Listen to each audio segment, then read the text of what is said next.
All right, let's get straight to it. There's a massive shift happening on the global stage, a change that's going to affect every single strategic decision your organization makes from here on out. And frankly, understanding it is no longer optional. You see, there is a conflict underway, a global one, but it's not being fought with the kinds of tools you might be thinking of. And look, this isn't some far off prediction or a distant possibility.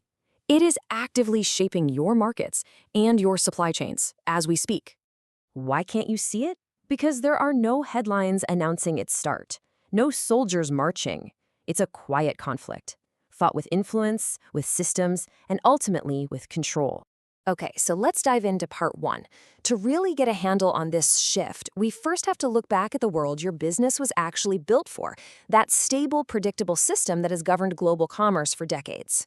For most of our careers, right, the global system had one clear center of gravity: the United States. It set the rules for trade, for finance, for investment.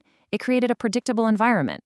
If you wanted to grow, you knew the game and you played by its rules. Because, well, there wasn't really an alternative. This slide really lays it all out. On the left, you've got that unified, centered world we all knew. But on the right, that's the quiet emergence of something new.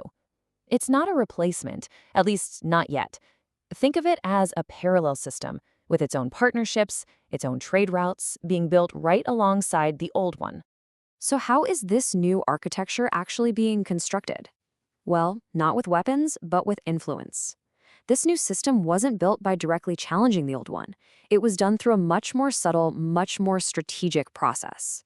This four-step strategy, this is where it gets really brilliant. China didn't try to break the established system. It joined it. It learned the rules inside and out. It used those rules to its own advantage. And only after mastering the game did it begin the final step, reshaping the entire board by building its own pathways of influence. Now, let's look at the actual tools used to build this new architecture. We're not talking about military bases here. We're talking about commercial infrastructure. Think about the Chinese-funded port of Piraeus in Greece, which is now a major gateway to Europe, or the high-speed rail lines connecting nations all across Asia. These investments are creating new economic arteries, pulling entire regions into a new sphere of influence. And this is the absolute key. These infrastructure projects aren't just about commerce. They are precision tools designed to create economic dependency. You see, when a country relies on you for its energy, for its access to global markets, or for its digital backbone, you gain leverage. That dependency, it becomes influence. So this all brings us to the critical question. With two systems now competing in the same global space, what does that mean for your organization? What are the hidden risks that you just can't afford to ignore anymore?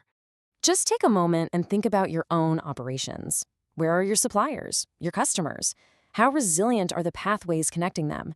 Because right now, those pathways are crossing the fault lines of this new global competition. These risks are not isolated incidents. They're systemic. A sudden restriction on rare earth minerals, for example, could fracture a tech supply chain that's been rock solid for decades. A new trade bloc can shift market dynamics literally overnight. These aren't random events. They are the direct results of these two systems competing for influence. And that's exactly why it's so hard to see. This new battlefield isn't a physical place. It's in trade policies, in technology standards, and in regulatory decisions being made in boardrooms and government offices thousands of miles away. It's a war of influence, and it is actively reshaping the environment you operate in.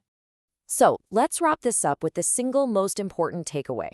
To navigate this new environment, you have to understand the new currency of global power.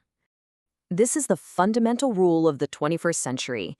Influence isn't just about military might or economic size anymore. It's about being indispensable. It's about being the node in the network that everyone else needs to connect to. Power is dependency. And that leaves us with the final critical question for your leadership team. As you look at your supply chain, your technology stack, your key markets, in this new world, who do you depend on? And maybe more importantly, how are you building resilience? Through diversification, through regionalization, through strategic foresight, for the day that dependency becomes a liability.